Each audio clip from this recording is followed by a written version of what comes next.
The End and the Death, Volume 3. We'll go to the summary first and then we'll go to the review.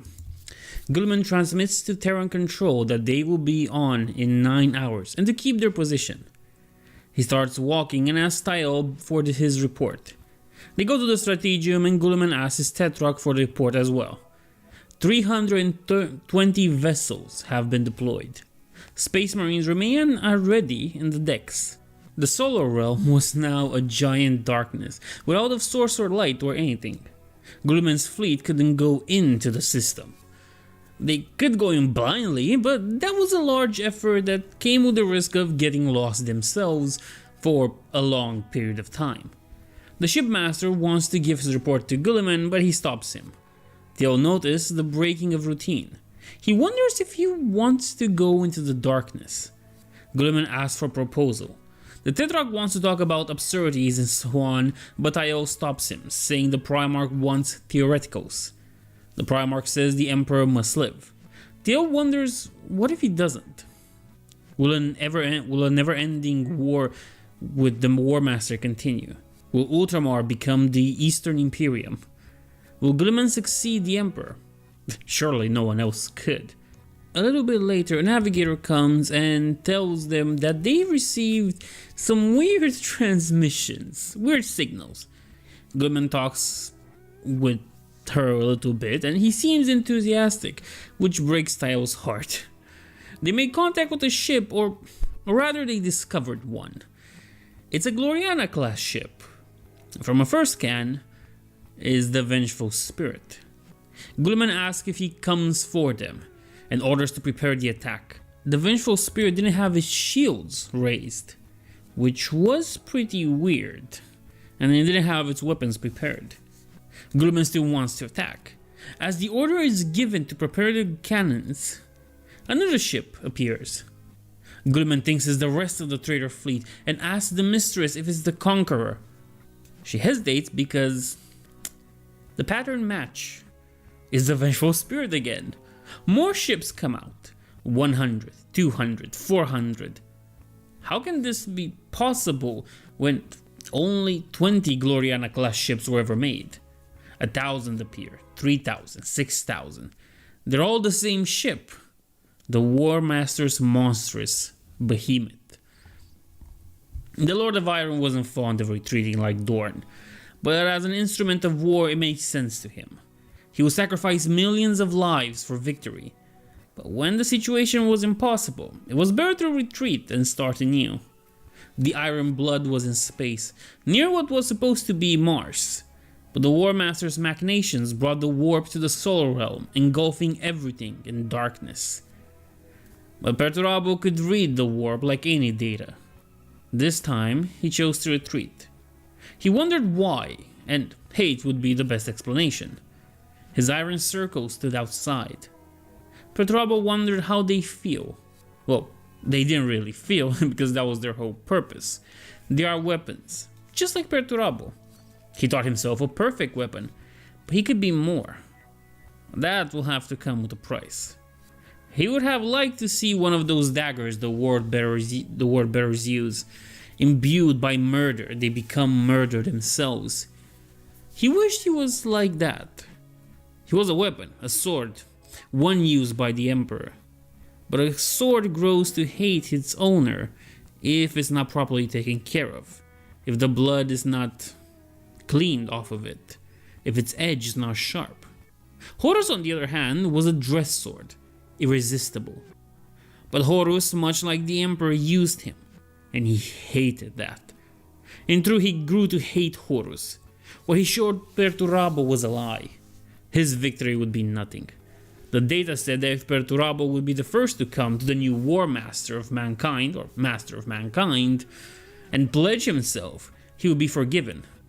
If he was third or fourth, then forgiveness was paper thin. He hated Horus and the Emperor equally. So he decided that he will leave, and when Horus will come after him, he will kill the War Master and all his sons before Horus does the same thing to him. The data says that the Emperor must die now. In the end, it didn't matter. Perturabo owes no allegiance. He has no bias. he hates equally. All he wanted was the truth, and the truth has always been the old four. Always. Lorgar spread the truth to the Ismik people that welcomed him and showed him their gods. He could name all four of them, and so they crowned him with flowers. 2 captains come to Lorgar with their divinations. One says that he saw 7 hammers and 5 thrones. A 5th throne bloodied where a decaying king stood upon, fueled by magic. The other said he saw an angel dead. Lorgar laughed at the idea and thought that would explain why Horus would be dying on the throne, the wrath of their father to see his favorite son slain. An easy king to remove, that was what Horus was supposed to be. He diminishes his sons to look more into the future, but the future came more and more to them lately.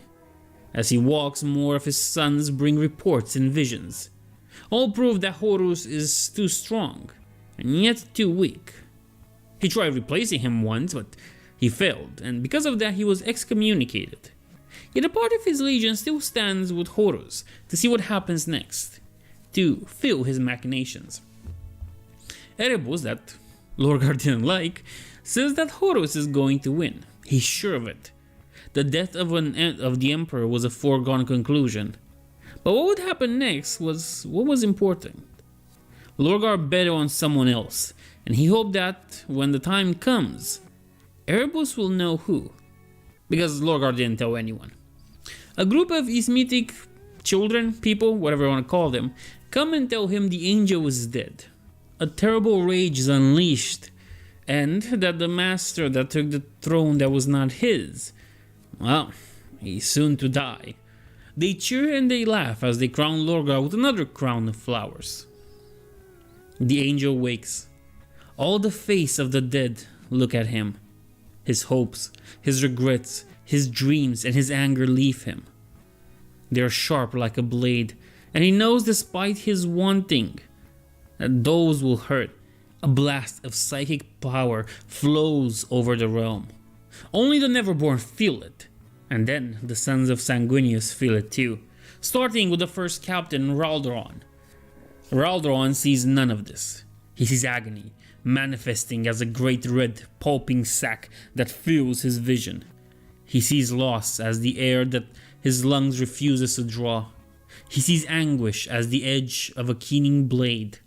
He sees grief as claws that close and knife him whole. He sees a burning battlement. He sees the sky on fire forever. He sees his Lord Sanguinius broken across a demon's spike, pinned face upwards like a specimen butterfly. He sees the scarlet blood in quantities beyond measure, blood that is both his and his lord's, and it makes him thirst. He sees rage. Rage is black. Teruel Iskati sees blood on his eyelashes that won't blink away. His face is down. He stares because he cannot. He screams because he is only a scream. He sees his bright lord felled to his knees by a spike-hooked falchion, guts dragged into the air. He sees the wicked blade rise again to hack the kneeling corpses apart. All that is red becomes black. All that is black becomes rage. Cordal Eurio sees Sanguinius torn apart by pentalent gods. The gods are vast, hunched and obese, half cloaked in endless night from which they have been called. They are the size of continents, of moons, of solar realms.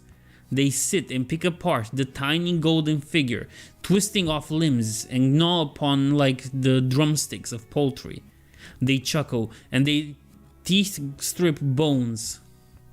Their feasting is inevitable. It has been foreseen and ordained in dreams and visions. Cordal tastes his lord's pain in the mouths of the gods. He tastes his lord's blood on their lips. He tastes the blackness of the rage. He becomes the rage. All blood angels are afflicted by a terrible thing. And, funnily enough, that happens during battle, turning their enemies into prey, and the noble sons of Sanguinius into animals. Worse yet, sometimes, friends don't remain friends. Nasir Amit sees red, actual red, as though blood has caught his eyes, as though blood has covered his corneas. The rage is instant and absolute. He breaks from the formation that are trying to hold Marnik's conflux, not backwards in flight, like so many Exertus and Auxilia have done in the past few minutes, but stumbling forward, blind, towards the enemy's onslaught. Around him, Imperial Fists and Y-Scars yell his name in disbelief. Hekmeda Khan bellows at Amir to stop. Amit is oblivious. He utters no scream and makes no sound. He is blood blind, and everything in him, including his own identity, has been reduced to a tiny blackened ingot, a coal of pure dense rage, like the compressed heart of a supermassive black sun. There is no sound. The world is silenced. Inside his own red darkness, Amit sees images flutter across the surface of that spinning coal of rage. He sees blood drops clinging to eyelashes. He sees an empty stare that will never blink and react. He sees blood on crumpled golden plate and a face washed in gore. A face that is half lifted off the bone, the flesh hanging loose. He knows the face. He sees the demon forms, black poplets and homunculi, that prattle and grin as they drag the heavy carcass across a bloody deck and prop it up and pin it, like some trophy to the wall of an abominable black cathedral. He sees the iron nails as they are driven in through metal, wrist, palms, shoulders, hips, throat, wings. He starts to run, in rage, outrage, disbelief and horror. He is screaming now. The demonic things, both those in his head and those surging down the western mass passageway, see him incoming. Like him, they register disbelief. Like him, they start to scream. His sword is already wet with never-born ichor. It is as thirsty as he is. It starts to feed. Blow follows blow. It splits skull. It severs bones. It slices meat. It carves demon skin. It tears flesh.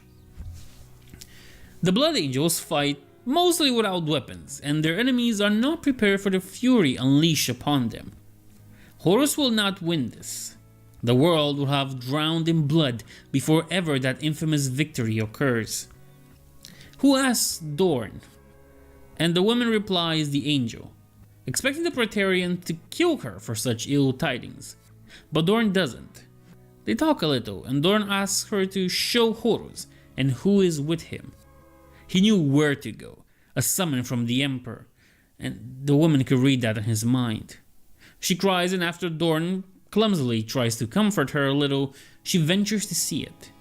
It takes her some time. The warp is a storm now, but she tells Dorn Horus is invincible now, and he has become chaos undivided, a being he can't kill. Dorn doesn't care, and he still wants to go to his brother. He asks about Sanguinius, and she tells him he died bravely in battle, and despite his prowess, it wasn't enough. Dorn gives her the sigil of the Praetor and tells her to go to a place out of the storm and contact anybody, telling them to come and help. No other battle matters now. He gives her his sigil in case anyone doubts his authority. Or in this case, hers. She's confused and says that he didn't even ask if she is on his side. Dorn replies that if she is, then she will bring help. And if she isn't, then he only wasted breath. Foe finished his project, the phage weapon that will kill trillings. Santos was wary of the man though. Knowledge of the weapon is sent to the Custodes. Santos threatens him that if he is lying, things will be dire. The scientist finds it funny how he, the Emperor's greatest adversary in a time long since past, is now his salvation. Foe says his lies are for different matters, and the two start fighting, and Foe manages to beat Santos back. Despite his frail body, he manages to really pull up a good fight and defeat Santos. Foe did his part with the weapon, and now he wanted to leave. Santos isn't sure where Foe got a scalpel, but he was now pushing it through his throat. Valder lost 3 men fighting the sons of Horus and the Word Bearers. But he got the upper hand. His goal was to find Ezekiel Abaddon and kill him. But first he needed to make him talk. Valdor kills many Terminators of both legions, but one manages to grab him by the throat and stab him in the gut. It was the master of the Justarians, Helasikar, who told him, "Abaddon sends his regards, old man." Erebus told Abaddon that he won't be able to defeat Valdor with his tactics, and Abaddon knew that. Valdor and his men, few as they were Custodes, and they were Astartes. There was a world of difference between them. Abaddon saw the name tags grey out as the life left their bodies. Erebus tries to convince Abaddon to become the first Captain Horus needs. That doesn't really get him at first, but what does is the fact that Horus killed the angel. So Abaddon asks for Erebus to grant him those gifts of chaos that were always there. But he orders Hellas to fall back, and that they will defend their spot. Continuing his discussion with Erebus on what he must do, well, Erebus isn't that clear on it because chaos is not a clear thing. And Abaddon, of course, isn't a fan of this mysticism thing right now. But Erebus promises him power. Loken realized that since they separated from the Perpetuals, Pearson and Grammaticus, they have entered the swamp. In front of them, a giant Neverborn spawn awaits. The Emperor doesn't stop walking. He runs to it with his golden sword. Loken, Calcatus, and Letu were stuck for a moment, but in shame they got their footing and prepared to fight. Hordes of Neverborn still ambushed them. Once the beasts were defeated, the Emperor continued to walk, not stopping for anything. Loken looked for signals of any kind, but found nothing. Soon enough they reached a wasteland, and it was hard for him to realize this ship was the Vengeful Spirit. It's been a long while since he was on it, and it definitely changed. Looking for more data, he found out that Valdor and his men were fighting Wordbearers and Sons of Horus 10 kilometers in a direction that was supposed to be west. But the Emperor continued to move, not really caring. The proconsul, Calcatus, thought for a moment and denied the idea of going to help them, leaving Letu and Loken in shock. No justification was enough to make them change their course, even if they were fighting Abaddon. Letu didn't know who that was, which was kind of funny. The Emperor continued walking. In front of them, a company of Wordbearers in Terminator armor alongside Leviathan dreadnoughts awaited them. Loken scans them and they seem like vagabond thugs waiting for their prey. Leto says they can take them, startling Loken and making him laugh a little in a long while. The proconsul agrees. The Emperor calls forth lightning and strikes their enemies down. That was a little bit overkill, but sure. They walk through a ravine next, and the Emperor walked with purpose, sick of the tricks being played on him. They passed skulls and arches made of bone, and one name was uttered: Father. They reached the court of Lupercal as if of nowhere, and there Letu gasped. The angel was crucified, black spikes driven to his body. When he rejected godhood, the Emperor gave up on his emotional core. He ordered the proconsul and Loken to take down his son. Leto asks if he's here, and the Emperor answers yes. As they take down the body of Sanguinius, both the proconsul and Loken get smeared with blood, and they hear a smile. The smile of a monster that was in human form. And that monster greeted the Emperor with the word Father. John and all tied knots of strings, making sure to be back in the palace before the Emperor wins, because then Chaos would start his retreat and they would be stuck in that realm. They talk about legends and myths and how they don't really happen like that in reality. You know, it just so happens the stories are just stories. They hide from a squad of enemies. Once they unhide, they talk about how some instrument is broken. But once Old takes it out of his pocket, it's intact. Nice. In shock, Old checks his chest pocket and the dagger there no longer throbbed with the essence of murder. It was now a predator waiting to slay his prey. When the Emperor fixed them, they made him anew, and that fixed the dagger too. All says the Emperor needs every help he can get, and John won't like this, but they have to go back. Ran was there when Azaklion was taken by the Black Rage. To Ran, Azaklion had always been kind, but now he was driven to complete bloodlust. He couldn't fight against him, not because he didn't want to, but because he couldn't. The Blood Angel was stronger than him, as strong as 10 Astartes. Others will join in the fray, either on Ran's side or traitors, but Azekilion tore them down with his bare hands and teeth. When it was only the two of them left, Ran was saved by Zephon Sorrowbringer, who told Ran that Sanguinius was dead. He could feel it, but because of his condition, that kept him somehow intact from this psychic resonance. He tells Ran that all of them have been taken by the curse. Killer watches Sigismund instruct his officers. His orders seem simple and delivered with confidence, as though he's expecting to bring off an easy and decisive victory. Killer is no student of strategy, but she realizes it's not that. Sigismund's not planning how to win. He's planning how best to die. Sigismund prepares his 4 cohorts for war. Killer watches them go. They will fight the Death Guards, and those outnumber them, around 7 or 8 to 1. Keller says a prayer from the Lectitio Divinatus. Again, Sigismund's men are overwhelmed, but all his men knew their roles and objectives and how to achieve them should the chain of command be broken. Half his forces were Astartes, unfortunately, compared to the Death Guard, but they would be costly to defeat despite their low numbers. As his force fights, Sigismund goes after his target, Skuldias, the leader of this group. Horus waited for this moment.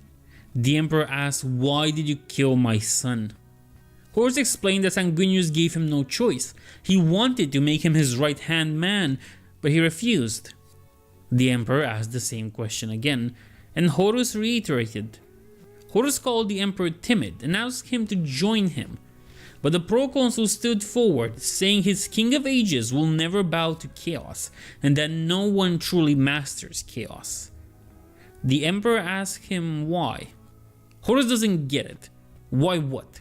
He tries to talk some more to bring the Emperor to his cause, and one of the 2 Astartes that look like ants to Horus spoke, covered in the angel's blood.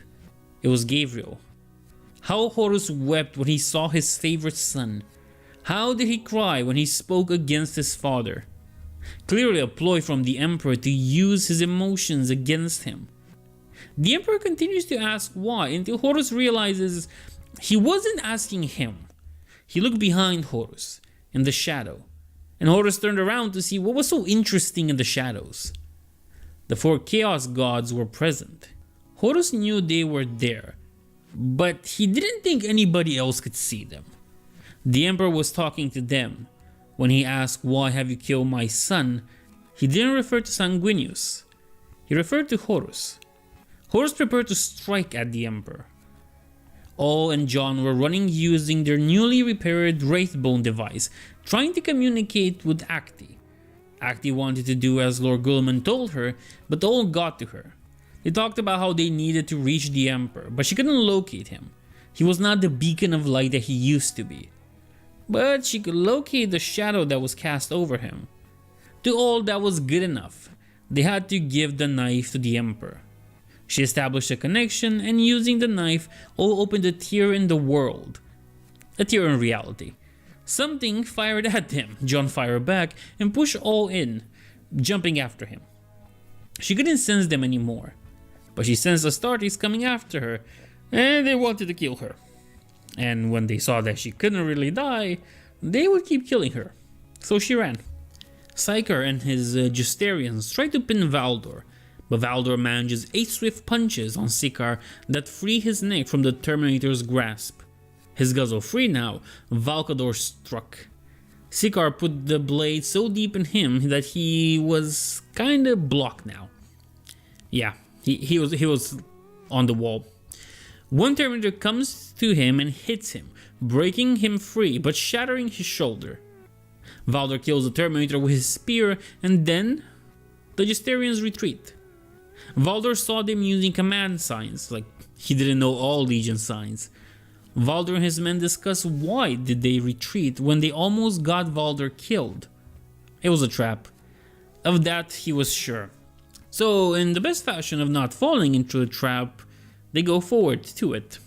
He pulls Sikar's sword out of him and gives it to Ludovicus, telling him to give the master of Justarians his compliments.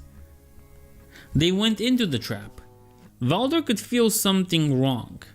When he sees Abaddon, he drops his spears, because nobody expects the Custodes to drop his spear, and punches the spoiler in the face. Then warp magic turns the room and makes it spin and changes position. Floor becomes walls, walls become ceiling. The sons of Horus and Erebus are unaffected by this, but the Custodians are. Constantine holds on for dear life on a rail so he won't fall to his doom, while his men are killed one by one.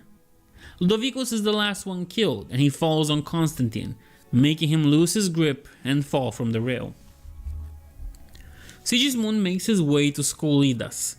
The Grave Lord already killed one of Sigismund's men, and now the two leaders fought. In the end, Sigismund would win, of course, but the Death Guard did not falter. It was then he realized that his plan doesn't really work, with the Death Guard being a hive mind of sorts.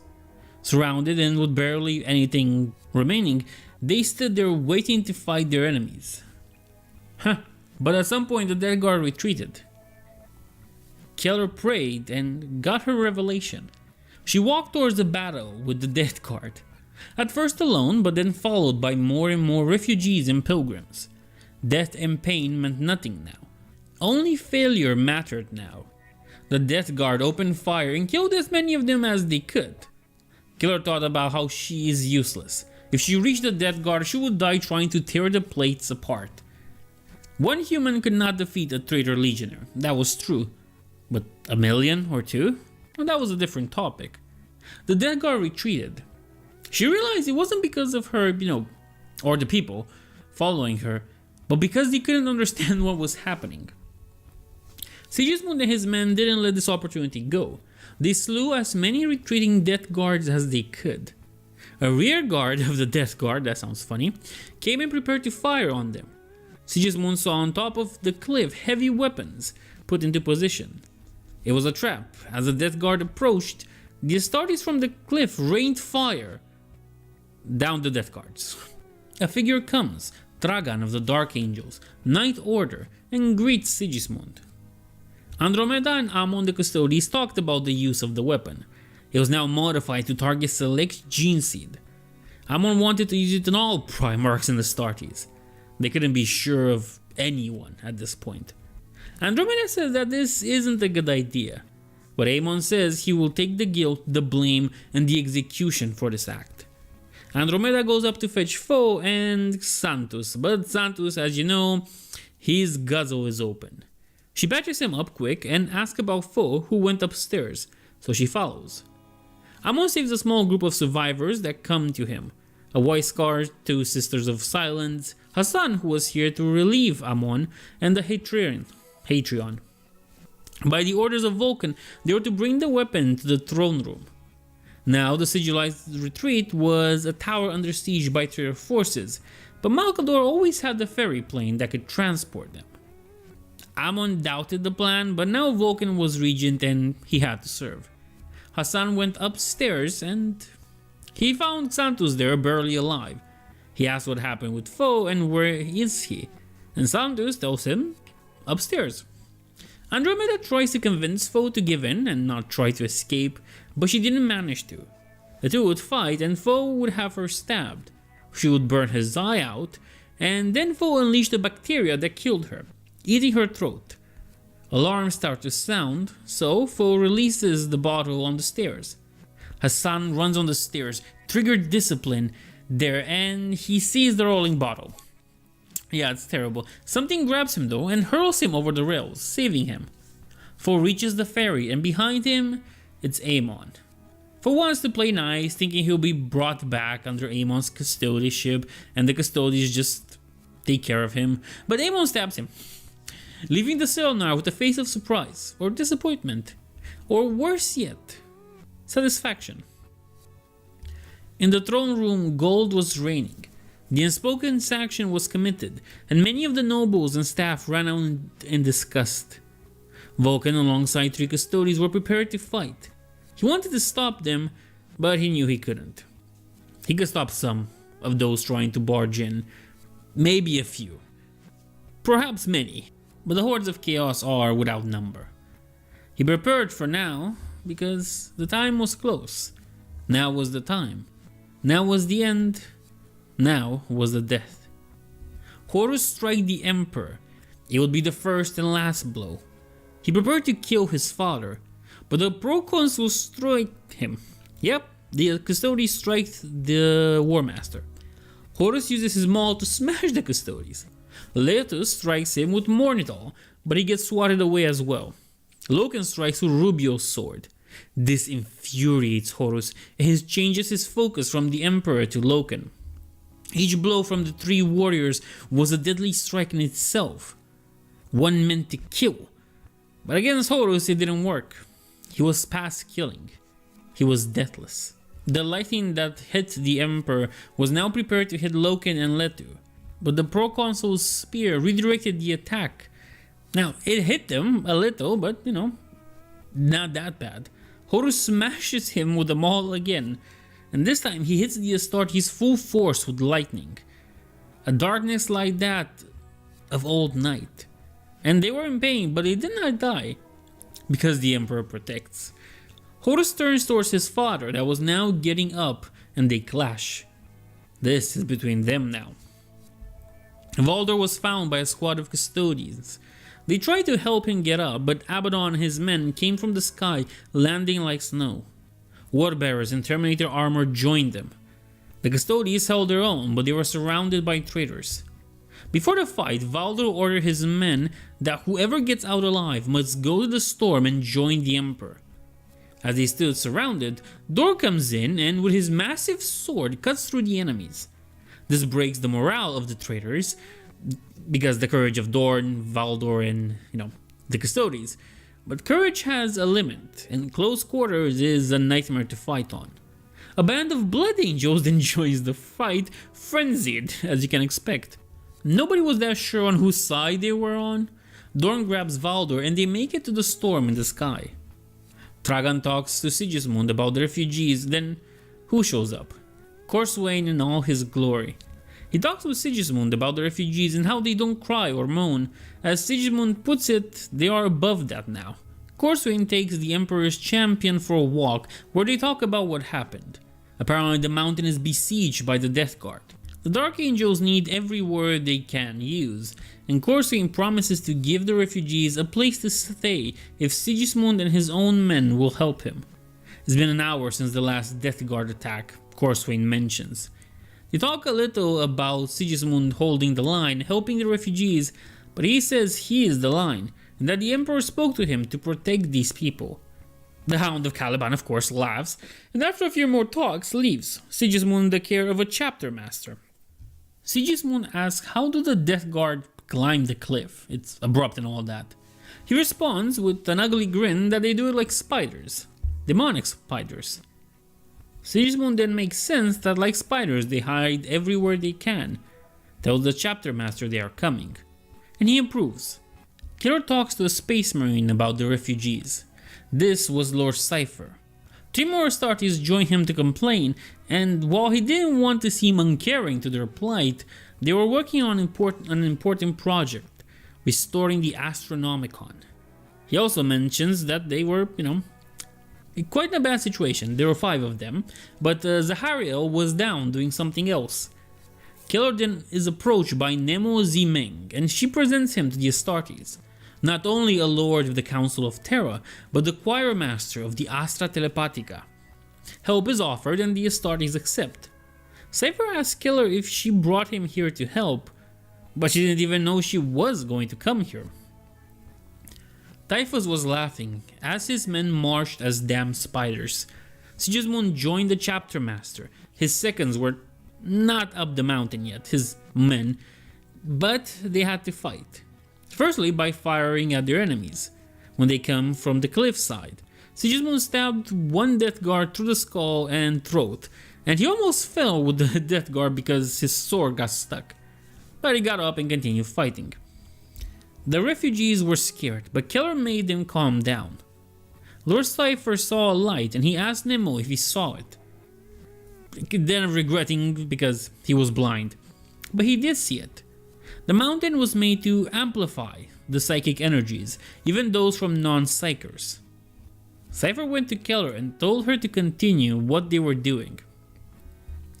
The next part is a fragment of what remained of Malcador, regretting he didn't make a proper testament and last will. It's quite a nice scene, but he sees Vulcan, filled with guilt, prepared to use the talisman of the Seven Hammers that would blow up the Imperial Palace. Malcador tries to warn him to wait a little longer, but he doesn't hear him. The clash between Horus and the Emperor was gigantic in scale. They moved with a speed that the three witnesses couldn't really hold up to. They couldn't match them. They couldn't watch them. Their blows casting winds and setting the three witnesses back. The proconsul looked at his wounds where Horus hit him. He was bleeding. He was dying. Around the room, the damned looked on upon the fight. He thought if this was his role to be a witness. A life spent standing like a statue, being ready and vigilant, to now just stand by and wait. He could not have that. That was too much. He would do his duty and fight alongside the Emperor. So he slowly got up. As the blows of the father and the son created waves, he pushed through them. Leto got up and remembered the promise he made to his mistress. He had to protect the Emperor. But when he saw how those two fought, he realized this wasn't his fight. Things scurried in the dark. Leto went to the body of the angel.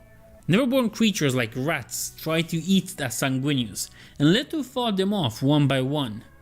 Small Neverborn, of course, as I said, like rats, but others were bigger. And Leto realized, a dead meal is a good one. A living one isn't that bad either.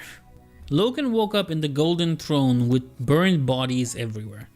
On the throne stood a figure, not dead, yet not quite alive, burning away in the golden fire. Loken thought about what was real and what wasn't. He was real, his armor, his burned skin, his sword, and the blood of the angel was real. Then this was a dream that Horus put him through. As the father and son fought, sparks of their battle reached the dream Loken was stuck in. He thought about death, how he saved the Emperor from becoming the Dark King, and realized what his duty was. The Emperor protected humanity. But who protected the Emperor? Humanity. He realized that this is why Malcador sent him with the Emperor. Because Loken's presence hurt Horus. He lifted Rubio's sword to the fire, and the fire moved onto the sword. He then left following the sound of the clash. Horus and the Emperor clash, at first physical, then with their psyches, using fourth dimension to move the battlefield to Catonia, to the Himalayas, to Ishvan V and to Moloch. Horus injures and kills the Emperor. This happens here. On the multitude of battlefields, they fight with their minds. Horus wins some, the Emperor wins others, and some are just stalemates. But Horus realizes he did not kill the Emperor, because he fooled him. So Horus followed him through Khald's underground and other places, until they found each other on Luna at the base of the Selenar. They fight for a moment, and then it turns into a game of tarot, where the Emperor uses aspects of his souls, his Primarchs, to fight against Horus, who almost did the same thing until he realized he wanted to fight the Emperor and defeat him by his own merits. Using a deck of his own making with the help of the Old Four, he used ancient cards that the Emperor had no counter for. Soon every card from the Emperor's tarot is negated by Horus, and the War Master manages to hit the Emperor with Worldbreaker. His cards spill around him. There are only a few of them left. The other wafers burned. You see the Guardsman, the Throne, the Space Marine, the Knight of Mandatio, the Lantern, and Revelation. a weak reading of ill fortune, and in disarray. Little good will it do to him. The Emperor must die. The sorcerer got the same reading. Cinderman asked Ahriman what it meant. The Thousand Sun went on to explain demons to the two. How one is not really born and not really dies. To resume the human's perspective, one murder here creates a demon there. Cinderman asked what the last card means, and Ahriman responded something inhumanly wicked, because of course Ahriman was playing with the tarot cards too. Dorn and Valdor walked. Dorn thought of Valdor as a different breed. Valdor and the Custodes didn't have bounds of friendship and brotherhood like the Astartes did. And Valdor didn't much like the Primarchs and their spawns. It wasn't out of jealousy though, but out of pragmatism born from the volatile nature of the Primarchs and their spawn. Valdor was hurt, and every time Dorn offered to help him, the Custodes refused. They walked and a torrent of rain fell upon them. At some point, Valdor slips and Dorn grabs him. They banter a little and Dorn tells Valdor that Sanguinius is dead. It's because of that Dorn plans to shove his sword in Horus's skull. This of course comes after Valdor asks about what happened to the Blood Angels. He didn't really know. Dorn didn't know about that. They walk a little. Valdor keeps saying damn you every time Dorn wants to help him. At some point, Dorn doesn't see Valdor anymore. But a giant Neverborn appears and tries to kill Dorn. Valdor comes and slays the beast. The Custodes tells him that when the time comes to let him kill Horus. He doesn't have a brother, but he imagines it must suck to lose one. There's no point for Dorn to bloody his hands. The Custodes tells Dorn that he started to like Sanguinius, Dorn and their whole lot. When asked about others, Valdor doesn't think his men will come. But Dorn sent a message to bring help. Acti, who took the name of the body she now possessed, Katarina, found help and found something else that was quite useful. Blackstone, to use to amplify her message. But the men around her needed to be controlled, because Blackstone is a psychoreactive material. Horus stood above the Emperor, victorious. Now it was only the matter of what to do next. The gods and the Neverborn wanted his blood, and Horus was willing to give it. But he is not a pawn of chaos. He is chaos. It is his decision alone on what to do with his father. Leto just killed another Neverborn, and the others scurried back to their place. He looked and saw that the battle was over while he was focused on protecting the angel. The angel was dead. There's no point in fighting for the dead, only for the living. Before, Leto could do nothing, but the fight of the two giants ended. Before it was too fast and too devastating for him, but now they stopped moving. Leto started to walk in the shadow like the Neverborn rats. Loken used the sword to light his path. He saw so many conclusions, and in those the Emperor was defeated. He saw the Primarchs defeated in symbolic ways. He reached a garden, a ploy by Horus to stop him. Loken thought this test would be to face the tree that inducted him into the Mournival. He saw a new moon on the water. A voice in the darkness called out to him. Give us your name, a voice calls out of the darkness. It speaks the words in Chthonian, Loken's home tongue, the battle argot of the Luna Wolves. Gabriel Loken is my name to give, he replies in kind, but not yours to have. And what is your honor? I am the captain of the 10th company of the 16th Legion Astartes, the Luna Wolves. There are no Luna Wolves anymore, the voice replies, only sons of Horus. While I stand and breathe, Loken answers calmly, the Luna Wolves exist. When asked who was his master, Loken grinned. Back when he swore his oath, the answer was the War Master and the Emperor both. But now he replied with, I can't say. 3 centaurs came out of nowhere, and Loken realized this was not a plan to delay him. Horus prepared a special punishment just for him. The garden was a place of execution. Horus dragged the Emperor to a throne, the Emperor's hands resting on his chest. The Neverborn and the Damned whispered and cried out. Horus tells them to stop. They don't, and they accuse him of treachery and breaking their deal. But there was no deal, only supremacy. They accuse him of heresy, but Horus tells them not to speak of heresy to him. The proconsul got up, but he couldn't move. He saw the blow that struck the Emperor.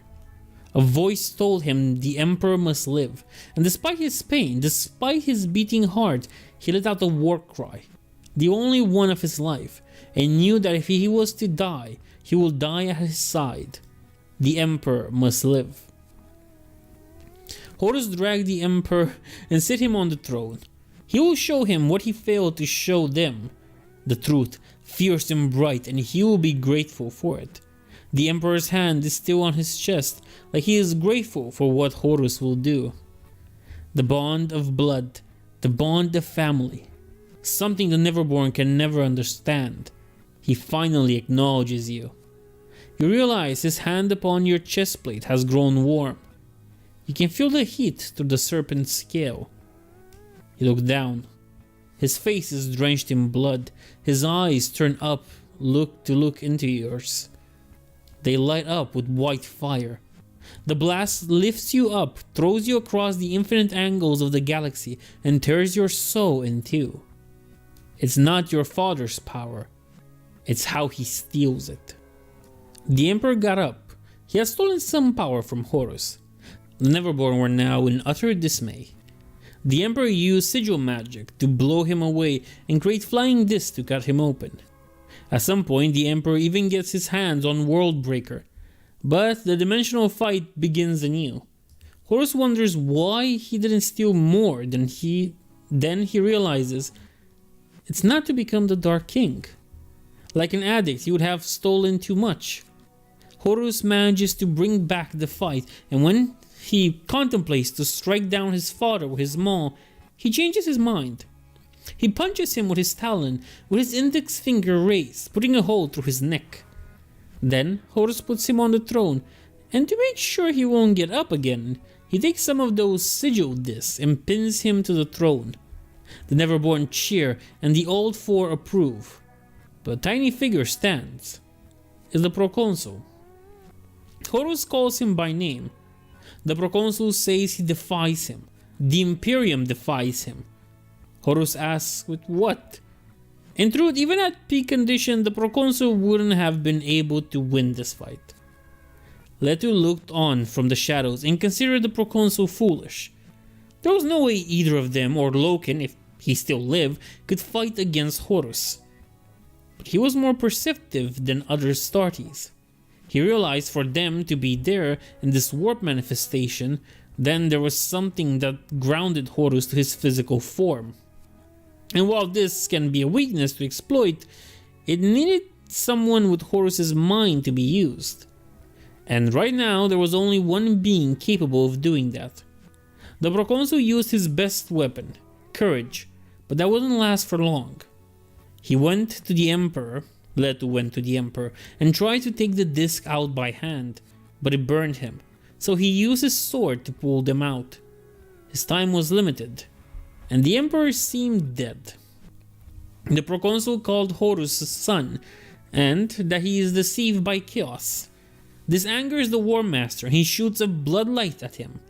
This burns the Custodes and makes him fall to the ground, but he gets back up slowly.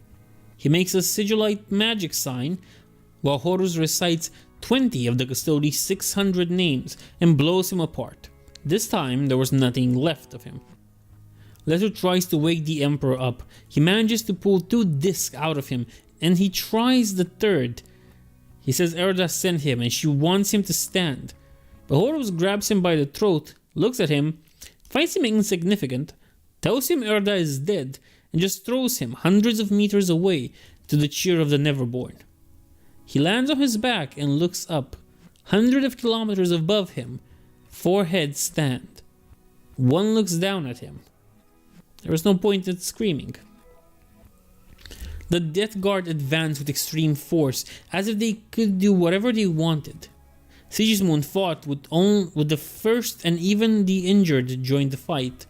A voice came from the ground below, from the sky, and from everywhere, telling them to fight and that the Emperor needs them. The Emperor must live. So Sigismund finds new strength and power that he did not think he still had left in him right now. Cypher asks Keller if she heard it. She says yes, and Cypher urges her to lead the people and say something. A dismissal prayer, a pamphlet sermon, and after a few more tries, she does it. The Emperor must live, she says, not loudly, but plainly. The Emperor is the shield and protector of humanity. But what is his shield? Rejoice, for I bring glorious news. We are. The Emperor is the light in our darkness. But what is his light? Lift up your hands and rejoice. We are. He walks among us, even in the valley of night, and we walk with him in defiance of death. It is reciprocal. We are souls bound together. We are together as one, or we are nothing. The Emperor must live. Speak this with me, as it is spoken to me. The Emperor must live. To the cheer of the Neverborn and the approval of the Dark Gods, Horus makes a ball of blood light and shapes it into a crown with 8 points. A crown of chaos, not one as noble as he will wear, but one that is fitting. When he looks at the throne, there is no one there. The Emperor stabs him with one of those discs. Well, technically it's a pentacle in fact, but whatever. In his other hand, he has the spear of the dead Custodes. Horus breaks the pentacle. The Emperor fights back with spear and claw and spear. He hurts Horus. It would heal, but it still stung. Horus could see that the light in the Emperor's eyes was going out. Yet he refused to submit. He refused to give up. He wanted to die. That would be the only victory that he would get. Dying. Horus turns the fight around and throws the Emperor to the ground. Horus reads his mind, or tries to decipher it, without psychic abilities but his knowledge of the Emperor, and concludes that the Emperor thinks he isn't dead because Horus doesn't want to kill his father. He does not appreciate the mercy Horus has shown him, that's for sure. Still, his stuttering, fading thoughts insist the human part of you did not want to kill him, just as it does not want to do what the gods command. No one commands me, father. Not anymore. That is what this damned war's been about. He sighs. He thinks that if you believe that, then you have learned nothing. He bows his head. You go to him, crouch down, and make to lift him back up onto the throne where he belongs. He looks up at you. His hand comes out from under him, swinging the crown you made. The tips of its bloodlight spikes stab into your face and split open your skull. The centaurs shoot their bloodlight bows at Loken. He ran. For a moment they were struck by pain, and that let him hide in a pool of water. The Sagittari stood by the water and shot arrows at it, hoping to hit Loken. Loken then comes up and, surprising the centaurs, cuts the legs of their leader and uses the bows and the bloodlight he had against them. The leader mocks him for failing to keep his oath, but Loken kept his. He stayed true to the Imperium and mankind, and his father's vision did not. Then he killed the centaur when he said the Imperium was lost. Vulcan was the good orator, like his other brothers, and in this moment, with the talisman of the 7 hammers secured, it didn't really matter. There would be no one to hear them, no one to remember them. The proconsul promised that his sentinels would give him 10 more minutes, 15 if the door still holds. But Vulcan told him they didn't have minutes. The Primarch clasped the hands of the proconsul, hugged his son, and counted the people with him. There was one missing, Kasrin. She was hard to remember and hard to see in the best of days. She tells him to listen. He gets close to the throne and the fire to listen to them. Others do the same. By the command of the Praetorian, take up your weapons and advance. The Emperor stands alone at the hour of greatest peril. Take up your weapons and come to his aid. Protect him as he protects you. You are the shields of humanity. They nod, wondering. Rise together and stand as one. Stand at his side now, or all is lost. Terra must endure. The Imperium must stand. Horus Lupercal must fall. The Emperor must live. Hope seemed dead. They suspected that this was the end. But this message meant that there were some that still held up hope. There were still some fighting. There was still someone alive. And they couldn't give up.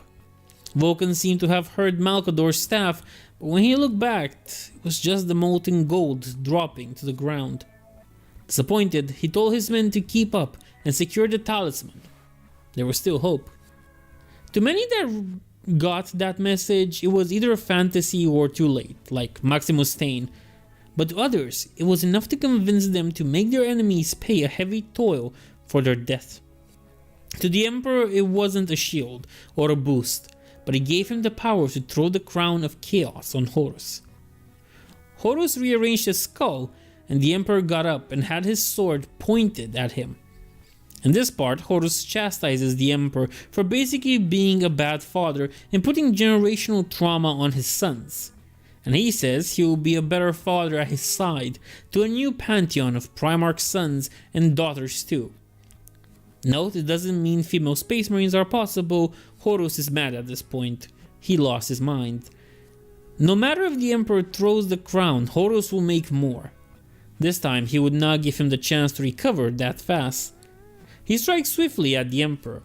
His father taught him to make no mistakes, and it was the only thing he would honor him with. The Emperor dodges and hits Horus. He lets him.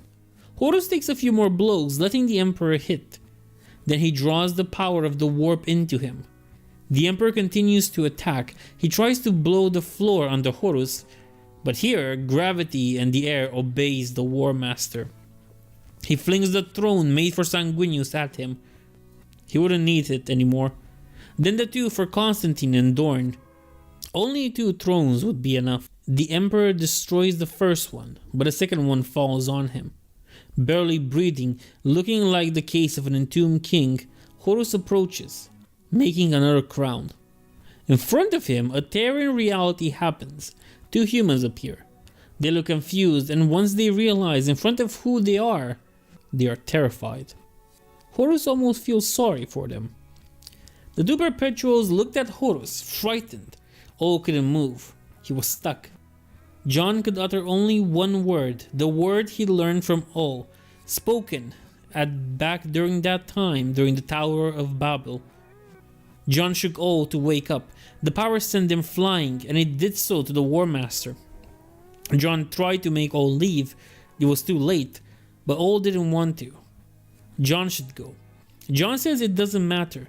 The Emperor is dead. But all sees a flutter from the Emperor's eyelids. After some exchanges, all gives John the Wraithbone device and leaves. All goes to the Emperor and puts the knife in his hand, the dagger, and begs him to wake up. Rumble and dust move around the room. Horus got up and he is angry. John left at this point. More terrible and more awful than before. That was Horus now. All puts himself between Horus and the Emperor and starts shooting his last carabine, like that would do something. He begs the Emperor to wake up and tells Horus to stay back before the Talons turn him into a bloody mist. The Death Guard assault was relentless. They attacked in waves, but now this wave lasted longer than the 4 that came before. This was the final push. Sigismund found Typhus and wanted to fight him. But the Death Guard started walking on air, flanked by champions that put Skoildras to shame. They started chanting, a funeral rite where the first and all their allies would be the sacrifice. Corswain yelled deny him twice. If he meant the ritual, Horus, chaos, it didn't really matter. In the cave, the Librarius project didn't seem that great. A group of humans came and asked them what they were doing. After Nemo explained that simply, they got an idea. Killer and her prayers were drowned by Typhus and his own, but if they could block those, then their plan could work. Lord Cypher went with 3 of his men outside. One of the group went to Keller and told her to do her best to rile up the people's prayer. As the librarians got outside, Cypher killed the Death Guard. This is where Zahariel should have been all along as Lord Cypher. But as a librarian, he had other duties. He transmitted to his men to get ready. Horus dragged the body of the Emperor to the throne when Loken appears, and they discuss about what Horus is doing, how chaos corrupted him, is using him, and how the Emperor showed restraint and fear of becoming like Horus. Chaos will spare no one, says Loken. Chaos cares not. You are a puppet of its whim. It has beguiled you simply to perform one deed, to remove the one man it feared. Yes, the Emperor stole fire from chaos and used its power against it, but he always knew that he could not take it whole, for it would consume him. You mocked him for lacking the courage to do what you have done, but it wasn't a lack of courage. It was an act of supreme will. You have embraced chaos whole and thus given it exactly what it wanted. You have no power of your own. You think you do, but it's just an illusion. He opposed chaos at every turn and rejected every lie and promise it threw at him. So his life, like his fight with you, was a scrappy, messy brawl of improvisation and persistence. You have accepted them all, which is why your path seems so strong and clear. It is, you ungrateful fool. Then show me, Loken cries. Show it to me. Tell me what it is. I have nothing to prove to you. Not to me, to yourself, Loken says. Make no mistake, that is what you told me years ago. Make no mistake. Well, Father, see your own mistake for what it is. Your path is a grim darkness where there is only war and no place for mankind. There is no mistake, Horus says. Look at me, Loken. See what I am, he cries and claps his hand against his chest. I am made mighty beyond all measure by the warp. I am transfigurated and ascended. I am a god, boy, a mighty god, and gods do not make mistakes. We are mighty because we are right, Loken replies. We are not right because we are mighty. Vile the hour when the reversal becomes our credo. What nonsense is that? Asks Horus. It sounds like another of his lies. It was something Cinderman taught me. That old fool. He knew nothing. Not the true facts of the matter, perhaps, because none of us did back then. But his wisdom was flawless anyway. You are not a god. They're just letting you think you are. If you are so mighty, my father, where is your wisdom? Why are you so blind? Unless lies have blinded you. They would not lie to me. They would not. Loken sighs. He turns from his glowing Gene-sire and stares down at the crushed and mutilated body of the Emperor. You are right, he says. Their grip on him is too great. He will not turn back, and he cannot be saved. Horus steps forward. What are you doing? You speak to him as though he had sense and life left to answer. Loken looked at him over his shoulder. Those cold grey eyes. That look reserved only for his enemies. He does, he says. Typhus was stopped for 8 seconds before the 3 librarians got cut down to shreds. Including Zahario, yes. But 8 seconds was all that was needed. The refugees sought the people that came to the mountain to offer worship, and they went back to things that weren't even human, going through time. People in Keller's congregation started to illuminate and burst up in light, turned to ribbons. The light flared so bright that the Astartes fighting on the mountain got swept away in an avalanche. The light was so strong it went out of orbit and it burned 6 trader vessels. The Phalanx, who was in station at Saturn, saw it and the order was given to move to Terra. Best case scenario, they won. Worst case scenario, the Emperor needed their help. Even worst case scenario, the Emperor was defeated and what the hell was the point in standing there? Theo saw the beacon light up with the Mistress and Guilliman ordered a move to Terra. Horus sees this, a trick, an annoying one at that. He tried avoiding a war on 2 fronts, but that was inevitable. Looking at the Emperor, he saw the Lantern Tarot card placed on his chest by Ol. By the way, Ol put the Guardsman card in his pocket. This would bring forth Guilliman, the Lion, and Russ. Horus made the plan that Guilliman had enough political acumen to join him, even if he wouldn't bend the knee. But the lion and Russ would have to be killed. Same with Corax. Loken would try to stop Horus, but the War Master deflected him, and swinging down Warbreaker, he crushed his father's head. Horus looks with a hint of sadness at his father. He tries to justify all the atrocities, all the horrors he did, how he and the rest of his brothers should have acted sooner, how they were too much like him, all of them, except Horus. Loken cries and begs Horus to give up on the darkness. After some more begging, Horus wonders if Loken is right, and true he is no one's pawn. He gives up on the power as the Neverborn scream. Horus continues to hear whispers. He almost can tell what they say. The Emperor must live. And he realized he got bamboozled. The body of the fake Emperor disappeared in ashes. The Loken in front of him was not Loken, because he was under some rubble, but the Emperor. He tried to gather all the power he released back, but it came in slowly. They started another fight, Horus managing to break the Emperor's spine and cut his carotid. As they fought, Horus managed to burn one of his eyes out. But with his lonely eye, the Emperor unleashed a blue flame upon it. The old gods, the old four I guess, would grant him his power.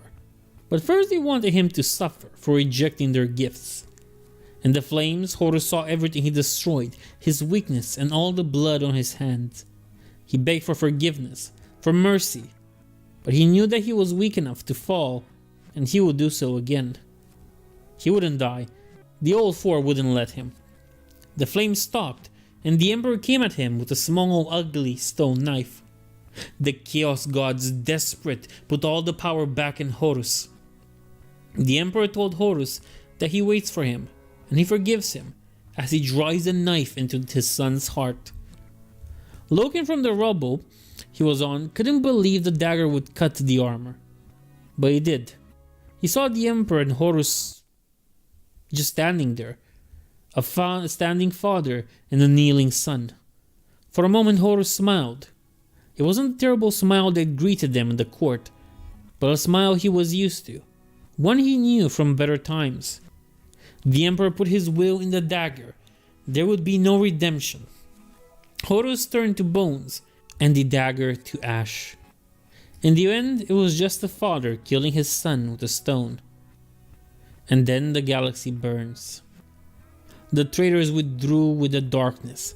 The vengeful spirit came out of the warp and into the orbit. Ahriman was angry because his tarot cards disappeared. He left Cinderman. Nasir found many bodies behind him, and he needed the help from a weary wolf lord to remember who he was. Ran and Zephon and their group walked and got stopped at some point by Ran, who flew the banner of the Emperor high. Maximus Stain and many others used this opportunity to massacre the fleeing traitors. But this was the end. A broken dream. Constantine and Dorn fought Neverborn until they disappeared. Some of Valdor's men came to them, and Constantine said he is dead. Dorn asked who, but the custody didn't continue. They marched to the court of Lupercal, where they found the body of Horus, scorched, and then Astarte standing over another body. Dorn knew that whichever way he meant it, he was dead. Dorn goes to the Emperor's side. Loken tells them what happened. The Emperor wasn't dead, but he was clearly dying. Valdor didn't know how to heal him. Neither did Dorn. No one really did. When they tried transporting him, black blood came from his mouth. Raldoron and the Blood Angels came. Valdor wanted to kill them, but they were better now, and Dorn kind of vouched for that. Still, Raldoron says he would have wanted to be lost to the madness than to see the sight of Sanguinius and the Emperor dying. The Custodians try to make contact with Terra, but they can't. This isn't also helped by the fact that the vengeful spirit is a dying vessel. Leto comes and Loken is surprised he is alive, but he wouldn't talk about what he saw. Dorn and Valdor regard the Space Marine with suspicion, But Leto tells Dorn the head of Ferus Manus is in the shrine room, and he goes to grab it. Still desperate, they look for a way to go back to Terra. Leto says that the Emperor communicates, even when he can't. He finds some tarot card, the throne and the world. He finds others. Valdor asks him what do they mean, but he can't tell him. Leto goes to the head of the proconsul and sees the card Revelation. Dorn comes back and gives a blood angel the head of his brother wrapped in a cloth. Leto presents the card to Dorn and he realizes. He remembered how the proconsul was at the foot of the throne when Malcador went on it, and how the Sigillite told him to bring the Emperor back, to do this for him. Dorn laughs as the homing location is locked on to the custodies. Dorn calls for Loken to come to them, but he refuses. "Loken!" Dorn yells. "Loken, come on!" Loken is hunched beside his father's body. He looks over at Dorn. "Someone must watch over him, my lord," he says. "Someone must stand vigil here." "Loken!" "He was Horus Lupercal," says Loken, "and he was my father. I am the only one left who cares." He stands. He makes the sign of the Aquila and holds it in salute until the bang of the teleport flare begins to fade. They are gone. The wind drops. Spark of decompressation drift like fireflies, and the transmaterial dust begins to settle. Loken kneels beside his father's corpse. He places his hand on his father's shoulder. Now, there is no one left to see. He weeps. The memory of Malcador sees the Emperor being brought back, the custodians and Dorn carrying him and putting him on the throne. He could only communicate through symbols, and symbols are hard to understand. I have lasted this long because I had to. Not to see him home, but to hold the throne until he returned. As they bring him up the steps towards me, I feel their urgent expectation. The throne is his only chance. It will save him. It will restore him and sustain him. This is what they have understood from the signs and symbols that both he and I have tried to show them. For signs and symbols are the only language we have left. This will save him. Like plans though, symbols are imprecise. They are fluid, and they seldom mean what we presume they mean. Rogol and Constantine believe they are saving him. They think that the throne is his only chance. In fact, the reverse is true. He is the throne's only chance. I know it, and my friend knows it. This is what we were trying to tell them. Yes, the throne may stabilize him and suspend him as it did me, but that's besides the point. He's the only one who can stabilize it, for I can no longer perform that task. And thus it will tether him here, to this seat, to this room, to this reality on the brink of death and the verge of life. Both wounded and whole, unborn and yet born, ended yet unending, now and forever.